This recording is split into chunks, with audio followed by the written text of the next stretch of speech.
Ever have your computer just completely go haywire? Like, you didn't download anything sketchy, didn't click any weird links, but all of a sudden it's like, bam, digital poltergeist moved in. Uh-huh. Turns out this whole idea of like a hidden cause creating these crazy obvious problems, it isn't just for tech issues, right? Yeah. Taoism's been onto this Yeah. for centuries with those ideas of pre-heaven and post-heaven. Yeah.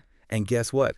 That's our deep dive today. We've got some excerpts from Exploring Other Worlds and Aliens, insights from Samla Tao Tin Yat Dragon to kind of like unpack all this. Yeah, it's a really fascinating lens to view the world through. Okay.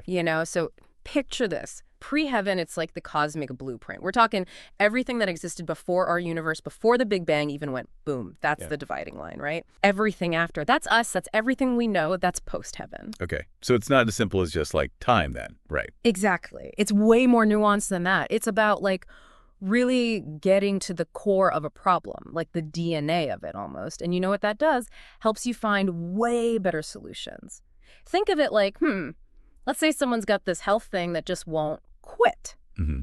A pre-heaven way of looking at it might be, maybe there's an imbalance somewhere, like in their energy, something fundamental, maybe even something they were like, born with. Oh, so kind of like how some people think that like your astrological chart influences you from the get-go. Yeah, exactly.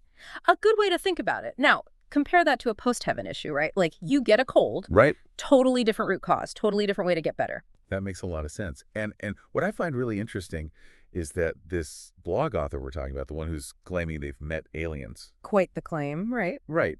But he uses pre-heaven, post-heaven to like make sense of it all. He's saying it's all about these different dimensions of existence, which we'll get into.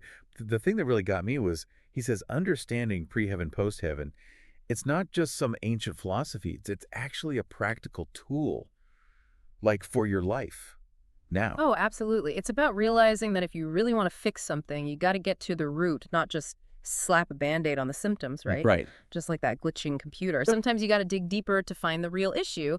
And this author, he thinks that applies to everything. Health, relationships, even how we understand like the entire cosmos. Okay, so now we're getting into the really juicy stuff. You're saying that even like the gods, actual deities, could be considered a form of alien intelligence, like existing in these pre-heaven realms. That's one way to look at it. Yeah, the author suggests that what we think of as, gods, deities, angels even, they could be beings from a totally different dimension. So different from ours that they might as well be extraterrestrial. So otherworldly beings may be existing outside of how we understand time and space. And he claims these beings can actually tap into information from our reality. Like even influence it in ways we might not even recognize. Yeah, it's a pretty mind-blowing concept when you really think about it. Totally. But remember the software programs we talked about before? How they can be incompatible? Right. Like imagine you're trying to run a Mac program on a PC. They're both in the same world, right? Yeah. But they just can't interact because the operating systems are completely different. Dimensions could be kind of like that. Okay, I see where you're going with this. So our physical bodies, our senses, all of that is designed to work in this specific reality, right? This post-heaven reality. But what if, and this is what the author's suggesting, what if our consciousness, our soul, isn't limited the same way? So we're stuck in like a 3D world, but our souls have the 4K subscription.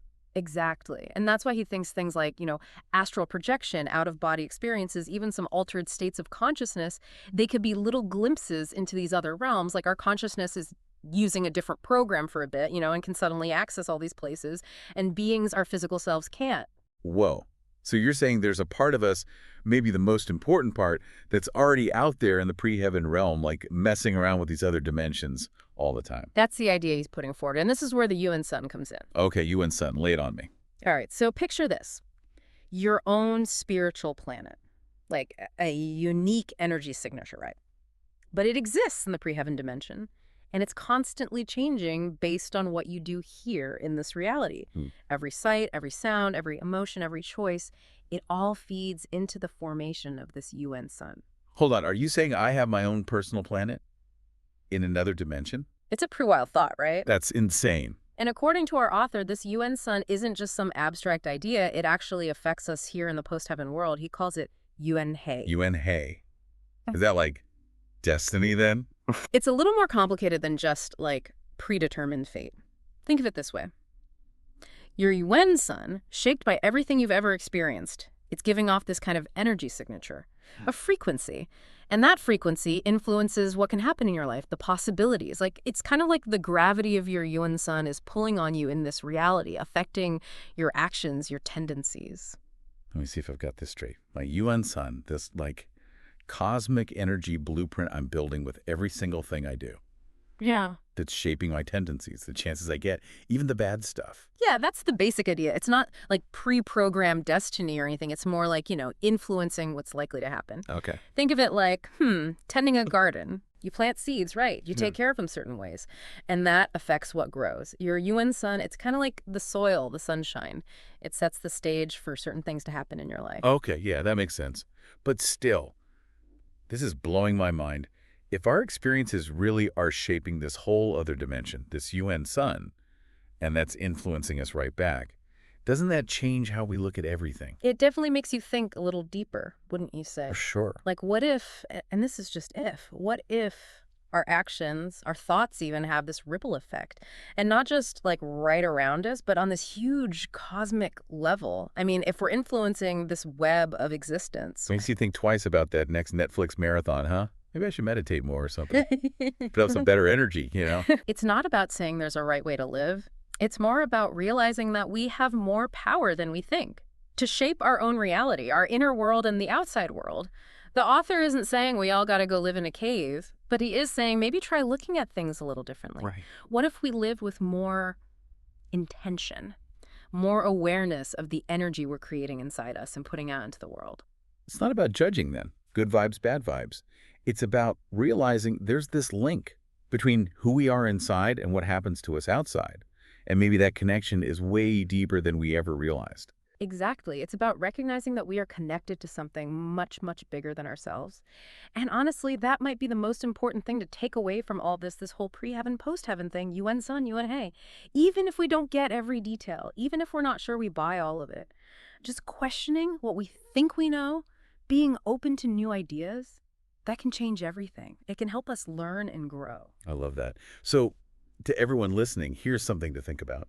What kind of experiences are you sending to your UN sun today? What are you planting in that garden of yours? One thought, one action, one choice at a time. That's a question worth pondering, for sure. And sometimes the most incredible journeys, they start with just one step outside our comfort zone, one moment of saying, okay, I'm open to whatever's out there. One spark of curiosity about the mysteries we haven't even begun to imagine.